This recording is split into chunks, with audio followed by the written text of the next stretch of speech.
শুভ সকাল বন্ধুরা, আজকে দেখাবো কলমের স্টার্টার কিভাবে করা হয়। দেখুন বন্ধুরা, আমাদের স্টার্টারটা হবে 200/400।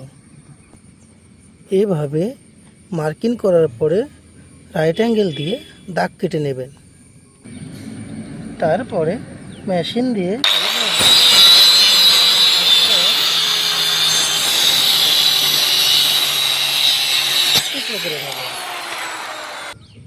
দেখুন বন্ধুরা, এগুলো আমাদের সম্পূর্ণ ছোট পিসগুলো কেটে নিয়েছি। আমাদের শু হবে 6টা, এর জন্য আমি নিয়েছি 12টা। এভাবে আপনার বড় সাইডটাও সুন্দরভাবে মাটাম করে কেটে নিলে আপনার মার্কিং করতে সুবিধা হবে। প্রত্যেকটা এভাবে খুব সুন্দরভাবে মাটাম করে আপনারা কেটে নিতে হবে। দেখুন বন্ধুরা, ঠিক এইভাবে খুব সুন্দরভাবে কেটে নিতে হবে প্রত্যেকটা অংশ।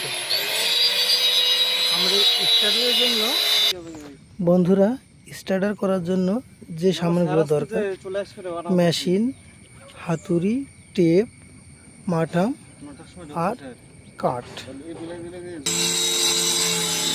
দেখুন বন্ধুরা, আমাদের এটা স্টার্টার হয়ে গেছে। এইবার এটা আমাদের কমপ্লিটলি একটা স্টার্টার হয়ে গেছে। দেখুন বন্ধুরা, আমাদের অলরেডি স্টার্টার কমপ্লিট হয়ে গেছে।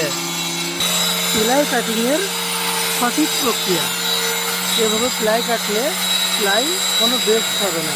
সত্যি অসাধারণ কাটিং হচ্ছে। এভাবে কাটলে প্লাই অনেক সুন্দর হবে। বাই বাই বন্ধুরা, ভালো লাগলে লাইক, কমেন্ট, শেয়ার করবেন, সাবস্ক্রাইবার করে দেবেন। ঠিক আছে, বাই বাই বন্ধুরা, দেখা হবে পরবর্তী নেক্সট ভিডিওতে।